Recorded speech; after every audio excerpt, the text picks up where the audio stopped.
Hello दोस्तों, स्वागत करता हूँ आपके अपने YouTube channel the Vinay Kumar show में। दोस्तों, जैसा आप जानते हैं इस समय हम लोग पढ़ रहे हैं एनसीईआरटी क्लास 8 की बुक सामाजिक अध्ययन। सामाजिक अध्ययन में हम लोग पढ़ रहे हैं हमारे अतीत अर्थात इतिहास।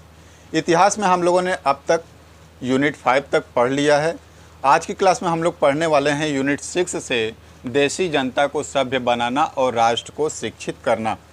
अर्थात इस यूनिट के अंतर्गत जितने भी इम्पोर्टेंट पॉइंट्स होंगे उन सब को हम लोग 1 बाय 1 करके डिस्कस तो करेंगे ही साथ इस क्लास के अंत में हम लोग डिस्कस करने वाले हैं कुछ इम्पोर्टेंट क्वेश्चन और आंसर के साथ।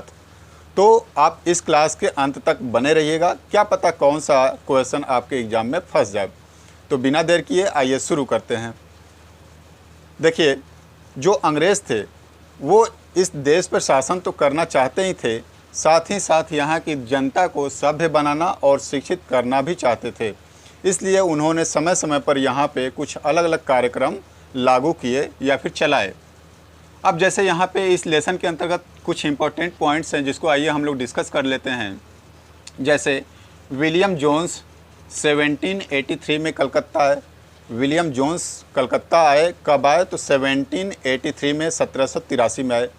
अब ये विलियम जोन्स कौन थे? तो विलियम जोन्स जो ईस्ट इंडिया कंपनी थी, ईस्ट इंडिया कंपनी द्वारा स्थापित किए गए जो सुप्रीम कोर्ट था, सुप्रीम कोर्ट में यह एक जूनियर जज के रूप में तैनात किए गए थे। अर्थात विलियम जोन्स एक जूनियर जज थे सुप्रीम कोर्ट में। अच्छा, विलियम जोन्स कानून के माहिर तो थे ही साथ यह एक भाषाविद भी थे। अर्थात इनकी पकड़ कई सारे भाषाओं पर भी थी। जैसे इनको लैटिन आती थी, फ्रेंच आती थी, अंग्रेजी तो आती ही थी, साथ अरबी और फ़ारसी पर भी इनकी पकड़ अच्छी थी। अच्छा, William Jones, Henry Thomas Colebrooke और नेथेनियल होलहेड ने एशियाटिक सोसाइटी ऑफ बंगाल का गठन किया और एशियाटिक रिसर्च नामक पत्रिका का प्रकाशन शुरू किया। ये जो विलियम जोन्स थे उन्होंने हेनरी थॉमस कोलब्रुक और नेथेनियल होलहेड के साथ मिलकर एशियाटिक सोसाइटी ऑफ बंगाल का भी गठन किया और एक पत्रिका इन्होंने प्रकाशित किया, एशियाटिक रिसर्च। अच्छा, अंग्रेज़ लोग चाहते थे कि यहाँ के जो लोग हैं उन्हें उनकी अपनी जो रीति रिवाज है, संस्कृति है, उसी में उनको शिक्षा दी जाए और इसी कारण को ध्यान में रखते हुए उन्होंने कलकत्ता में एक मदरसा स्कूल खुला और यह खुला था मदरसा 1781 में। ध्यान रखिएगा, 1781 में कलकत्ता में एक मदरसा स्कूल खुलती है जिसका उद्देश्य था कि अरबी फ़ारसी इस्लामिक कानून को बढ़ावा देना। अर्थात अरबी फ़ारसी इस्लामिक कानून को बढ़ावा देने के लिए कलकत्ता में एक मदरसा स्कूल खोला जाता है सन 1781 में। वहीं यदि 10 साल बाद यदि देखा जाए 1791 में, तो बनारस में हिंदू कॉलेज की भी स्थापना की गई। ध्यान रखिएगा, हिंदू कॉलेज की स्थापना कब की गई? तो 1791 में की गई और इसका उद्देश्य क्या था कि वहाँ प्राचीन संस्कृत ग्रंथों की शिक्षा दी जा सके। अर्थात हिंदू कॉलेज में प्राचीन संस्कृत ग्रंथों की शिक्षा देने के लिए उन्होंने बनारस में इस कॉलेज की स्थापना की सन 1791 में। लेकिन समय के साथ साथ परिवर्तन होता है और अंग्रेज़ों को ये लगता है कि लोगों को अर्थात इंडियंस को अंग्रेजी शिक्षा का ज्ञान दिया जाए और इसी कारण को ध्यान में रखते हुए उन्होंने 1835 में मैकाले के मिनट्स का अर्थ होता है विवरण। अर्थात 1835 में मैकाले के विवरण के आधार पर अंग्रेज़ों की शिक्षा अधिनियम पारित हुआ। कहने का अर्थ यह है कि अंग्रेजी शिक्षा अधिनियम पारित हुआ 1835 में। यदि आपसे यह क्वेश्चन पूछा जाता है कि अंग्रेजी शिक्षा अधिनियम कब पारित हुआ, तो यह पारित हुआ था 1835 में। अच्छा, अंग्रेजी शिक्षा अधिनियम पारित हुआ था 1835 में, लेकिन इसे लागू किया गया था 1870 में। ये ध्यान रखिएगा, अंग्रेजी शिक्षा अधिनियम को लागू किया गया था 1870 में। इसके बाद 1854 में वुड्स नीति पत्र आती है जिसे वुड्स डिस्पैच के नाम से जाना जाता है और इस वुड्स डिस्पैच में 4 मुख्य बातें हैं। नंबर 1, आर्थिक क्षेत्र में शिक्षा का व्यवहारिक लाभ। अर्थात ये जो इंग्लिश है, अंग्रेजी की जो शिक्षा होगी उससे आर्थिक क्षेत्र में लोगों को व्यवहारिक लाभ होगा। दूसरा, भारतीयों को यूरोपीय जीवन शैली से अवगत कराना। अर्थात अंग्रेजी शिक्षा देकर भारतीयों को जो यूरोपीय जीवन शैली है उनसे अवगत कराना, उनको जानकारी देना। नंबर 3, यूरोपीय शिक्षा से भारतीयों के नैतिक चरित्र का उत्थान करना, यानी जो अंग्रेजी शिक्षा है, अंग्रेजी शिक्षा देने से भारतीयों का जो नैतिक चरित्र है उसका उत्थान होगा।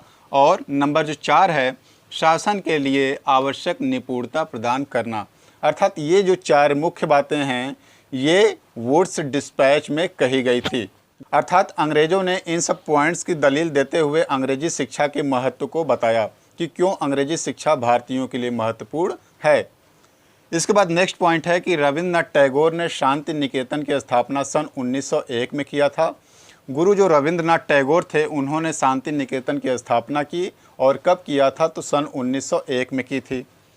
अच्छा, नेक्स्ट पॉइंट हम इसमें यह देखते हैं कि जो ईसाई प्रचारक थे उन्होंने भारत में सबसे पहले अपना मिशनरी खोला था सेरामपुर में। सेरामपुर में ईसाई प्रचारक ने अपना पहला मिशनरी खोला। और यहाँ पे इस लेसन का जो लास्ट पॉइंट यहाँ पे हम लोग देखते हैं कि वारेन हेस्टिंग्स का स्मारक रिचर्ड वेस्टमाकोट 1830 अब कलकत्ता स्थित विक्टोरिया मेमोरियल में है। अर्थात कलकत्ता में जो विक्टोरिया मेमोरियल है वहाँ पे वारेन हेस्टिंग्स का स्मारक है। सारे पॉइंट्स को डिस्कस कर लेने के पश्चात अब आइए चलते हैं हम लोग क्वेश्चन आंसर को डिस्कस कर लेते हैं। यानी इस लेसन से बनने वाले जितने भी क्वेश्चन हैं उन सब को हम लोग डिस्कस करेंगे, अर्थात आंसर के साथ। तो देखिएगा, हमारा पहला क्वेश्चन है कि निम्नलिखित के जोड़े बनाएं। अर्थात यहाँ पे एक क्वेश्चन दिया गया है जो कि आपको जोड़े बनाने हैं, जैसे विलियम जोन्स अंग्रेजी शिक्षा को प्रोत्साहन, रविंद्रनाथ टैगोर प्राचीन संस्कृतियों का सम्मान, टॉमस मैकाले गुरु, महात्मा गांधी प्राकृतिक परिवेश में शिक्षा, या पाठशालाएं अंग्रेजी शिक्षा के विरुद्ध। देखिएगा, यहाँ पे जो विलियम जोन्स हैं वो प्राचीन संस्कृतियों का सम्मान करते थे। विलियम जोन्स क्या तो कह रहे हैं कि प्राचीन संस्कृतियों का सम्मान करते थे।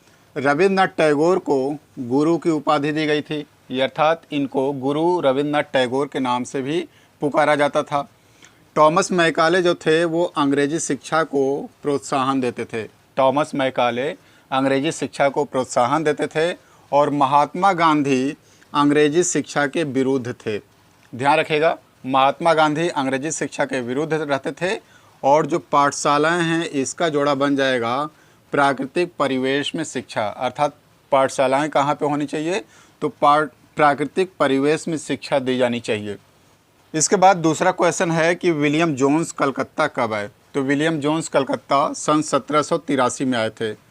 सन 1783 में विलियम जोन्स कलकत्ता आए थे। नेक्स्ट क्वेश्चन है बनारस हिंदू कॉलेज की स्थापना कब हुई थी।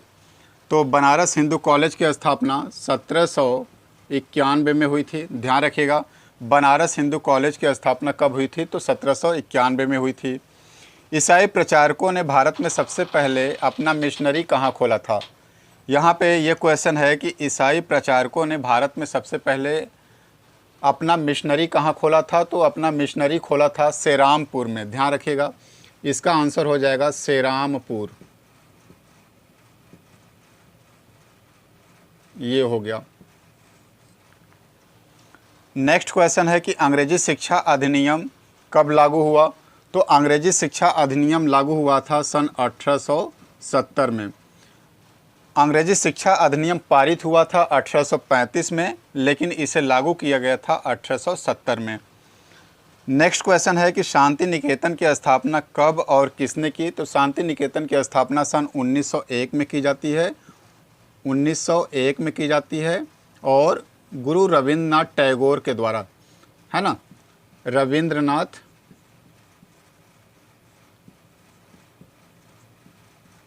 टैगोर। शांति निकेतन की स्थापना सन 1901 में होती है और किसके द्वारा की जाती है, तो रविंद्रनाथ टैगोर के द्वारा ये की गई थी। हमारा नेक्स्ट क्वेश्चन है कि किसके पहल से कलकत्ता मदरसे की स्थापना की गई थी। कलकत्ता मदरसे की स्थापना वारेन हेस्टिंग्स के पहल से की गई थी। वारेन हेस्टिंग्स, ध्यान रखिएगा, वारेन हेस्टिंग्स।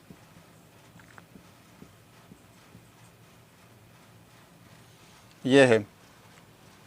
नेक्स्ट क्वेश्चन है कि एशियाटिक सोसाइटी ऑफ बंगाल की स्थापना किसने किया था। तो जैसा कि आप लोग जानते हैं कि एशियाटिक सोसाइटी ऑफ बंगाल की स्थापना विलियम जोन्स, कोलब्रुक और होलहेड ने किया था।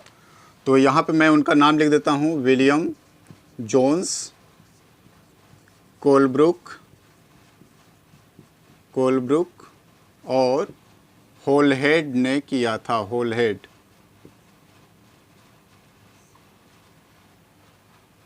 और इन्होंने एशियाटिक रिसर्च नाम की शोध पत्रिका भी प्रकाशित की थी। नेक्स्ट क्वेश्चन है कि विलियम जेम्स सुप्रीम कोर्ट में किस पद पर तैनात थे। तो विलियम जोन्स जो ईस्ट इंडिया कंपनी द्वारा स्थापित सुप्रीम कोर्ट था, उसमें जूनियर जज के पद पर तैनात थे। ये जूनियर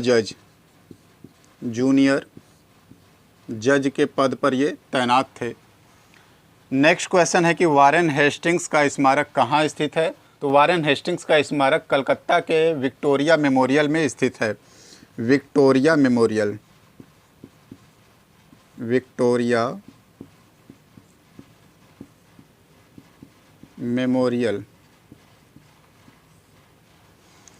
तो दोस्तों, ये रहा आज का हमारा लेसन, देसी जनता को सभ्य बनाना और राष्ट्र को शिक्षित करना। इसमें हम लोगों ने कुछ इंपॉर्टेंट पॉइंट्स को तो देखे ही, साथ ही साथ इसमें जो भी क्वेश्चन बन सकते थे आंसर के साथ उनको भी पढ़ा हम लोगों ने। तो आज के वीडियो में बस इतना ही। मिलते हैं अगले वीडियो में एक नए टॉपिक के साथ। तब तक के लिए हमें इजाज़त दीजिए अपने दोस्त विनय को। नमस्कार।